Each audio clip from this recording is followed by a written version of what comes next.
Is it the right time for you to start jumping? Well, if you're feeling it, you're feeling it, so you might as well go for it. Make sure you have a nice safe area and plenty of space to the left and to the right. When you get going, suck those feet up. If you lean back and take a fall like this one, it's no big deal. It's just water. Hold on to that wing and take it all the way down.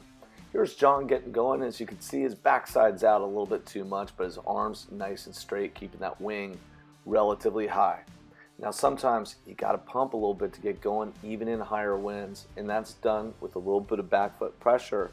Stick with it, get that wing out, and then feel free to take air. I find that if I'm going to jump to try and land it, go ahead, come towards the wave face, turn upwind with a little bit of speed, not too much upwind. Go ahead, take flight, and you can either land with a little bit of nose down pressure or a little bit of front foot pressure. If you're not going to make it as you come up, so here we're going to look at the wave, see the wave face, take off. Here I just got my body a little bit too far upwind and landed it. Here you can see Jeff, his wing is coming along really well. His stance has gotten better. He could probably bring his shoulders back a little bit more to get a little bit more straight over the foil. When you're going switch like I am here, kind of have your sight line downwind and away you go. As you look at this, you're reading the waves as you're going across the water. And if you're going to jump, you don't want to go too far upwind. You'll see here, Jeff makes a jump attempt, but he goes a little bit too far upwind and then has to correct in the air, and it's unlikely he's going to be able to land that. So to correct that, you do a little bit less upwind so that you can get it going. When you're tacking and going upwind, a lot of it is about your body position as well as that wing. And you can pull in with your back hand to get that wing a little bit, pointing you further upwind. So put your visual orientation, your eyes where you want to go.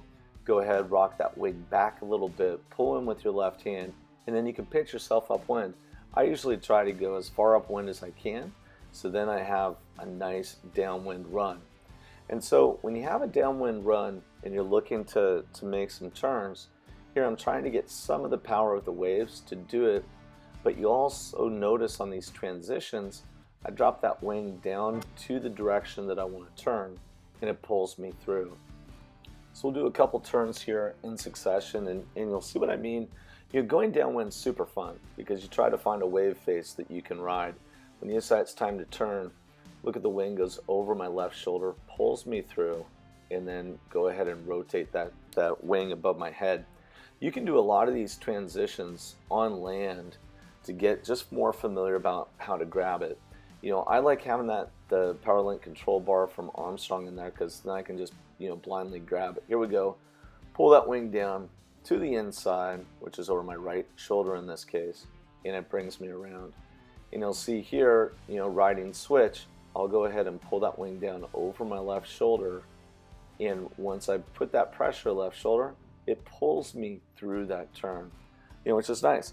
So in lighter winds, I'm going across, I'm looking for a wind gust so that I can stay on foil, and it's really important to keep that wing down and pull me through.